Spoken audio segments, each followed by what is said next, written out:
રામ રામ સીતારામ, જય શ્રી કૃષ્ણ, જય માતાજી, જય ગોપાલજી, ઠાકરજણી, જય જલારામ, જય જિનેન્દ્ર, જય સ્વામિનારાયણ મહાદેવ, હર હર હર મહાદેવ. કેમ છો? મોજમાં? તો વાંધો નહીં મારા બાપુજી, બિલકુલ મોજમાં જ રહેવાનું છે. ને આપણે આજે આવ્યો છીએ સવારમાં ધાબા ઉપર, કારણ કે નીચે થતી હતી ગરમી આપણે, એટલે કીધું કે જઈએ આપણે અગાસી ઉપર થોડીક વાર રાઉન્ડ મારી લઈએ અને પછી આપણે કીધું નીચે આપણું જે રૂટીનનું કામ છે એ બધું કામ આપણે પૂરું કરીએ. અને સવારમાં આવીને જોયું ત્યાં તો હા માણસો ગરમીથી બચવા માટે ધાબા ઉપર ચૂના પણ મારવા માંડ્યા છે. પણ ગરમી જ મારા બાપુલી એટલી પડે જ નથી, એની વાત ના પૂછો તમે. કારણ કે ગરમી આ વર્ષે એમની હદ વટાવી ગઈ છે એવું કહીએ તો પણ ચાલે. અને બાકી તો બસ મસ્ત મજાની વઘારેલા ખમણની સ્મેલ આવે છે અહીંયા ધાબા ઉપર. હવે ખબર નહીં ક્યાંથી આવતી હોય, પણ સ્મેલ આવે તો કીધું ખાવાની ઈચ્છા પણ થઈ જાય છે, એવું છે ભાઈ. અને બાકી કંઈક અત્યારના પોરમાં નજારો અમારા સિટીનો આવો છે. માણસો પોતપોતાના કામમાં નીકળી ગયા છે. અને આ દેખાય જો આપણે ગરવોગઢ ગિરનાર. જય ગિરનારી મહારાજ, જય દત્તાત્રેય ભગવાન, જય અંબાજીમાં. અને આ સાઈડ આવશે દાતાર જોરિયું. અહીંયા કદાચ તમને દેખાતું હોય તો દાતાર બાપુનું જગ્યા આ જગ્યા ઉપર જ છે. જો અહીંયા આંગળી છે ને ત્યાં. તો બસ આવો કંઈક માહોલ છે અત્યારમાં. અને હવે જોઈએ છીએ કે આજે રવિવાર છે તો આપણા માટે રજાનો દિવસ પણ છે. અને સાથે સાથે બસ હવેના પછીના નેક્સ્ટ દિવસ એટલે કે આવતા 2 દિવસોમાં આપણે ઇલેક્શન ડ્યુટીમાં પણ જવાનું છે. એટલે આજના દિવસમાં શું છે આપણું કામ એ જોવું પડશે અને એ બધું કામ આટોપવું પડશે. કારણ કે 2 દિવસ પછી આપણે નવરાઈ નહીં મળે એ કામ પૂરું કરવામાં. તો જોઈએ છે કે આજે હવે રવિવારનો દિવસ છે તો હવે કેવો જાય છે અને શું કરવાનું થાય છે. અત્યારથી તો જો કે આજ કંઈ પ્લાનિંગ છે નહીં ખાસ, એટલું બધું કંઈ કામી નથી, પણ છતાં પણ નીકળી જાય તો નીકળી જાય એવું છે બધું. તો ચાલો હવે પહેલાં ફટાફટ આપણે નીચે જઈએ અને બધા સાથે મુલાકાત કરીએ અને પછી પાછું આપણે આગળ બ્લોગ કન્ટિન્યુ કરીએ. તો અત્યારે હવે વાગી ગયા છે 9:45. આપણે સવારમાં મળ્યા હતા ઇન્ટ્રોમાં, પણ ત્યારે ચા પાણી નાસ્તો ને બધું કમ્પ્લીટ થઈ ગયું હતું. કારણ કે આપણે એક ઉઠવામાં મોડા હતા, બાકી બીજા લોકો આપણેથી પહેલાં એટલે કે વહેલા જાગી ગયા હતા. કારણ કે આજે રવિવારનો દિવસ ને તો કીધું ચલો આજે થોડુંક અડધી પોણી કલાક નીંદર વધારે કરી લઈએ. તો આપણે હવે 10 વાગ્યાનો ચા મૂકી દીધો છે અહીંયા. અને બાકી અહીંયા હવે અમારે હાલે છે સાફ સફાઈ આ બધે આ સ્લાઇડરની. કારણ કે નીચે સ્લાઇડરમાં અહીંયા ક્યાંય જો ધૂળ કે એવું કંઈક ભરાઈ જાય ને તો પછી છે ને દરવાજો ખોલ બંધ કરવામાં થોડીક તકલીફ પડે છે એટલે. અને બાકી વાલી કઈ ગઈ? ગુડ મોર્નિંગ, જય શ્રી કૃષ્ણ. સવારમાં વહેલી થઈ ગઈ છે આજ ઉઠવામાંથી નવરી. હે હું હે ઉઠવામાં કઈ નવરી નહીં. તો ઉઠા હોય અટણે જ ઉઠા હોય. એવું છે? યસ. ચા પાણી પીશો ને? તમારે જ સવાર વહેલી થઈ મારી મમ્મીની હારે. કેની? તમારી. મારે કાંઈ વહેલી નથી થઈ. તમે એકલા ઇન્ટ્રો કરી એવા મને મમ્મીને લીધા. પણ એટલે જ વહેલી નથી, મોડી થઈ. હું ધાબે ગયો તો ધાબે આવત તું અહીંયા આવીને તો લેવાય ને કે મમ્મી આ કામ કરે છે, એવું છે, આરામ કરે છે. તો લે હાલ લે તમે બતાવો, શાયદ ન બતાવ્યો. આજ મેં કીધું કંઈક અલગ કરીએ. જો અહીંયા મમ્મી કામ કરે છે, અહીંયા પ્રજ્ઞા આરામ કરે છે. હું હવે મમ્મી કામ કરે આરામ કરે. કઈ વાંધો નહીં, હાલો ચા પાણી પી નાખીએ. અને પછી તમને લોકોને આપણે ધાબે મળ્યા ત્યારે કીધું હતું કે રવિવાર છે તો કંઈક ને કંઈક કામ તો હશે જ. છૂટક છવાયું કામમાં એવું છે કે આપણે જે ફિલ્ટરનો નળ હોય ને એ નળના માપની નાની એવી નળી લેવા જવાની છે આપણે અહીંયા. આ જે હોય ને એના માપની, એટલે સીધી નળી અહીંયા રાખીને બંનેમાંથી ગમે એમ આટલું ભરવું હોય તો આસાનીથી ભરી શકાય. એટલે તો પેલા ફટાફટ આપણે એ લઈ આવીએ અને પછી પાછું આપણે બીજું જોઈએ છીએ શું કામ નીકળે છે. ને ગરમા ગરમ ચા પીવો હોય તો આવી જાવ, પાણી ઉકળી ગયું છે, હવે દૂધ નાખીએ એટલી જ વાર છે એમાં. આપણે ગયા હતા બજારમાં એક નળી લેવા, આ ફિલ્ટરનો નળ છે ને એની માટેની. પણ હવે ફિલ્ટરના નળમાં નળી છે ને થોડીક મોટી થઈ છે પણ ફિટ થઈ જાય એટલે વાંધો નથી આવતો. અને આનાથી નાની સાઈઝ મેં માંગી તો કે ભાઈ નળમાં નથી ચડતી, એટલે કે બધા લોકો આ જ લઈ જાય છે. તો મેં કીધું લાવો આપી દઉં. બીજું તો હું કારણ કે અહીંયાથી આ નળી રાખીને પછી માટલા ભરવા હોય તો એકદમ સરળતા રહે માટલા ભરવામાં. એના હિસાબે આપણે નળી લઈ આવ્યા છીએ. અને અહીંયા બપોરની રસોઈમાં આપણે બને છે આજે રવિવાર છે તો રવિવાર સ્પેશિયલ દાળ ભાત અને ચોળાનું શાક, લીલા ચોળાનું શાક, જે મને બહુ ફેવરેટ છે. તમારામાંથી કેટલા લોકોનું એ શાક ફેવરેટ છે તમારે કમેન્ટ કરીને જણાવવાનું છે. બાકી જો દાળનો વઘાર લાગી ગયો છે અને અહીંયા શાક ચડે છે આપણું, એ તો પેલું છે ગલકાનું છે, એ આપણા માટેનું નથી, આપણા માટે છે ચોળાનું શાક. કારણ કે ગલકું ને તુરિયું ને દૂધી ને એવું બધું આપણે ભાવતું નથી. દૂધી પાલક મજા આવી હતી એટલે આપણે હવે એ ટ્રાય કરીએ છીએ. પણ એ સિવાયનું લુખે લુખું દૂધીનું કે તુરિયાનું કે ગલકાનું શાક નથી ભાવતું. તો ચલો હવે ફટાફટ આપણે પાછું જવાનું થયું છે બહાર. તો એ બહારનું કામ પતાવી આવીએ અને પછી મળીએ પાછા આપણે આગળ વિડીયોમાં. 2:30 વાગે પાછો મૂકી દીધો છે આપણે અહીંયા ચા. તમને બધાને એવું થતું હશે કે આ હું ચા પીધા કરે. હું એવું કહું છું, રમૂજમાં એવું કહું કે ગરમી ને કાપે, ઠંડી ને કાપે. શું કેવું મમ્મી? ગરમી હોય ત્યાં ગરમ પીવાય, ઠંડી હોય ત્યારે ઠંડુ પીવાય. એટલે હું હામી ટક્કર થઈ ને એટલે કઈ વાંધો ન આવે. પણ કઈ વાંધો નહીં. ચલો હવે આપણે કહીએ ને કે આ વિડીયો જ્યારે તમે જોતા હશો ત્યારે તો આપણે ઓલરેડી ઇલેક્શન ડ્યુટીમાં જતા રહ્યા હશું.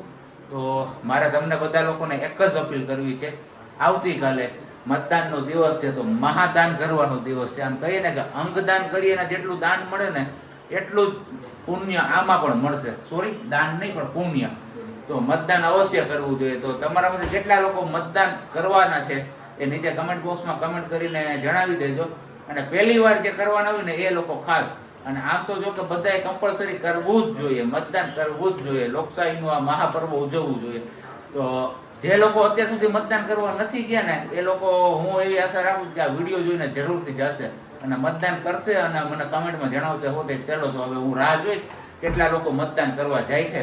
ધીમે ધીમે હવે આપણે જવાની તૈયારીઓ કરવા માંડ્યા છીએ. તો દાઢીને એવું બધું તો કરી લીધું અને હવે કીધું ગાડીને પણ નવરાવી છે. કારણ કે હમણાં કેટલા દિવસથી આપણે ગાડીને બહાર ગાડી નથી ને, જોઈ શકો તમે હાલત જોઈ શકો ગાડીની, દૂર. કારણ કે પવન એટલો અહીંયા આવે છે ને અને પાછળ આપણે પ્લોટ એકદમ ખાલી અને એમાં નકરી ઝીણી ધૂળ જ છે.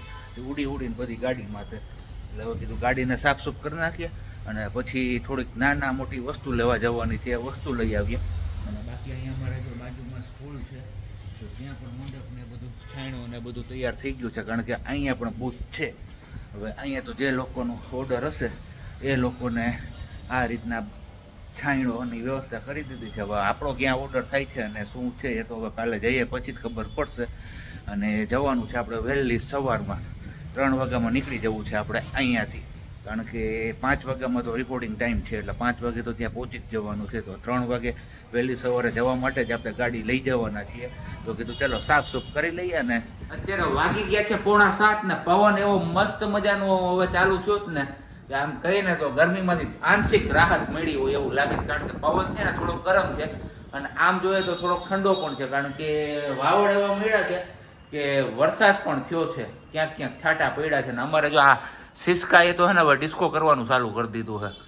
અને લેવા જવાનું છે આપણે હવે દહીં, સેલ અને ઇસ્ત્રીમાં પારસીમાં કપડાં દીધા છે. એ હું કહ્યું ઇસ્ત્રી જો કે પારસી એ તમારે કમેન્ટ કરીને જણાવવાનું જ ને. બાકી આજનું કંઈક શાક મારા સાંજે વઘારવાનું છે એવું વાવડ મળ્યા છે. એ સાચા છે કે ખોટા છે?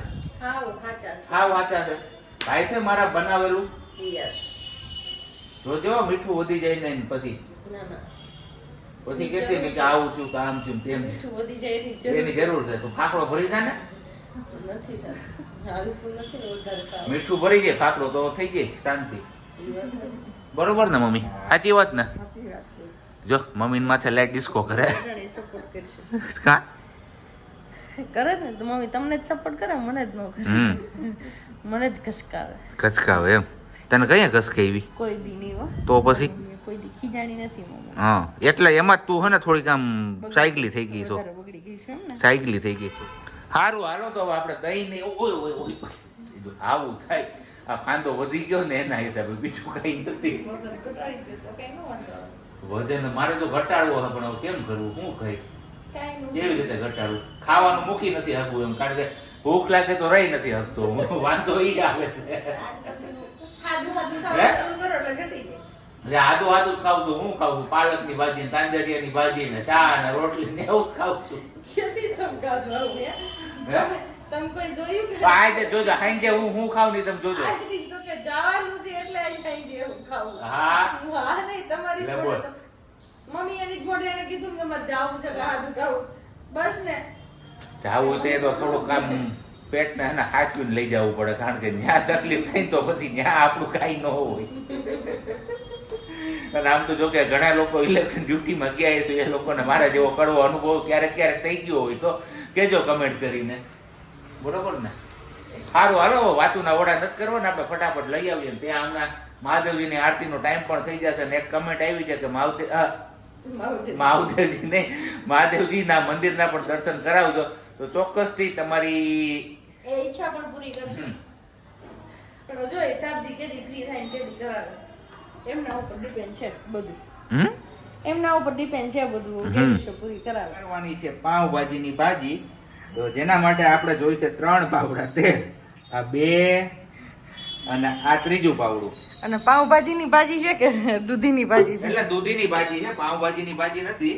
આપણે આમાં છે ને દૂધી ઓલરેડી બાફીને મૂકી દીધું, ખાલી દૂધી જ રાખી છે, બીજું કાંઈ એડ નથી દૂધી એડ કરી છે ખાલી. અને બાકી આપણે ટામેટું, ડુંગળી અને આ છે આદુ, નહીં લસણની ચટણી કાઢવાની. લસણની ચટણી હજી આપણે લેવાની છે, પણ તેલ ત્યાં સુધીમાં ગરમ થઈ જાય ત્યાં સુધીમાં આપણે લસણની ચટણી લઈ લઈએ ફટાફટ. આજ કંદોય બદલી ગયા છે અને બહાર વાતાવરણ જે તમને પવનનું કીધું તું ને તો એ આવું કંઈક છે. બહુ કેપ્ચર નહીં થાય, જો લાલ દેખાય ને કાળા એ વાળું, કેમ કે બ્લર થઈ જાય છે ને એટલે થોડોક પ્રોબ્લેમ થશે અને બહાર જઈ નથી શકતી. બાકી કાચમાંથી તમે જુઓ ને તો તમને રેડ કલર દેખાશે. કવડા પાક્યા, કવડા થઈ ગયા છે અને જામનગર બાજુ છાટા પડ્યા એવા વાવડ છે. અને આમ રાખો એટલે તમને નડે નહીં. અને આપણે લોંગ ટાઈમ પછી સબ્જી વઘાર કરે છે, કેમ કે પહેલા આપણે 2 વાર ટ્રાય કરી હતી, 2 વાર સક્સેસ ગયા હતા. હવે આજે આ ટ્રાય કરીએ છીએ, સક્સેસ જઈએ છીએ કે નહીં એ જોઈએ આપણે. ચલો ફટાફટ તેલ આવી જા ફટાફટ આવી ગયું. તો હવે નાખીએ હિંગ અને પછી જશે આપણું ડુંગળી, લસણ વાળી ચટણી, ડુંગળી અને આદુ છીણેલું. કારીગર થોડાક ધીમા છે એટલે વાર લાગશે. અને હવે આને થોડુંક વાર છે ને ચોળવવાનું છે. ચોળવાઈ જાય ને પછી આપણે આ ટામેટા નાખશું એની અંદર. તો હવે આમાં સમય આવી ગયો છે આપણે ટામેટું નાખવાનું. તો પેલા હવે ટામેટું નાખી દઈએ અને હજી થોડીક વાર આને ટામેટું નાખી અને ચોળવીએ. છે આપણે રસોડામાં રેગ્યુલર યુઝ થતા મસાલાનો. તો હળદર નાખશું થોડીક, પછી થોડુંક એવું જીરું, પછી થોડીક એવી ચટણી, બહુ તીખું નથી કરવાનું એટલે, અને થોડુંક એવું મીઠું, પછી સ્વાદ અનુસાર જેવું નાખવું હોય એવું.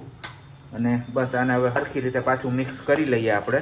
થોડો કેમેરો આમથી આમ નામથી આમ જાય છે તો ચલાવી લેજો, કારણ કે એક હાથે કેમેરો પકડું ને બીજી હાથું આપણું કામ કરું છું. અને હવે આમાં જ આપણે 1 જ ચમચી જેટલો પાઉંભાજી મસાલો નાખી દઈએ અને હવે થોડીક વાર આને ચોળવીએ આપણે.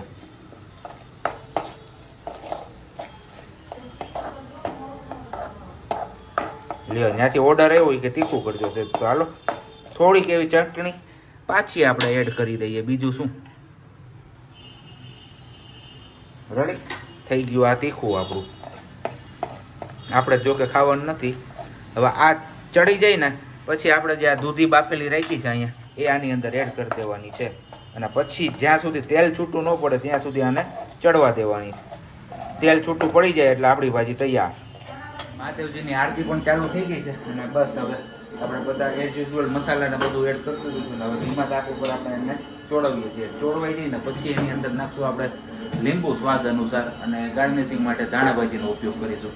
આવી રીતના મેં તો કંઈક વઘારી છે. આ સાચી રીત છે કે ખોટી રીત હવે તમે કમેન્ટ કરીને જણાવજો, કારણ કે મેં ખાલી ઓવરવ્યૂ જાણ્યું હતું કે કઈ રીતના વઘારે, પછી મેં મારી રીતના બધું હેન્ડલ કર્યું છે. અને સાચો રિવ્યૂ તો આ લોકો ખાશે ત્યારે ખબર પડશે કે ટેસ્ટ વાઇઝ કેવી બની છે. ચલો વિયારા પાણીનો ટાઈમ થઈ ગયો છે, પણ આપણે વિયારા પાણી કરી લીધા અને સાબજીને મમ્મી બેસી ગયા છે વિયારા પાણી કરવા માટે. મમ્મીના વિયારામાં છે આપણે દૂધીવાળી ભાજી કીધી હતી કે મમ્મી દૂધી ભાજી, એમાં બટેટું નાખવાનું હોય પણ આપણે ખાવી હતી એટલે બટેટું નથી એડ કર્યું. તો ખાલી દૂધી વઘારી હતી અને સાબજીને છે સાદું સિમ્પલ, કેમ કે અમને ચા ને રોટલી ખાવાની જવાનું છે ને સવારે, એટલે સવારે તને પણ અર્લી મોર્નિંગમાં એ નેક્સ્ટ વિડીયોમાં તમને ખબર પડી જ જશે કે કેટલા વાગે જવાનું છે શું છે એ બધું. અને બાકી આજનો વિડીયો આપણે અહીંયા જ પૂરો કરીએ. મળીએ આવતીકાલના વિડીયોમાં. ત્યાં સુધી બધાને બાય, ગુડ નાઇટ ને જય શ્રી કૃષ્ણ. વિડીયો સારો લાગ્યો હોય તો એક લાઈક કરી દો, શેર કરી દો અને ચેનલ હજુ સુધી સબસ્ક્રાઈબ ન કરી હોય તો સબસ્ક્રાઈબ કરી દો. બાકી ખુશ રહ્યો અને ખુશ રહેવા દેજો.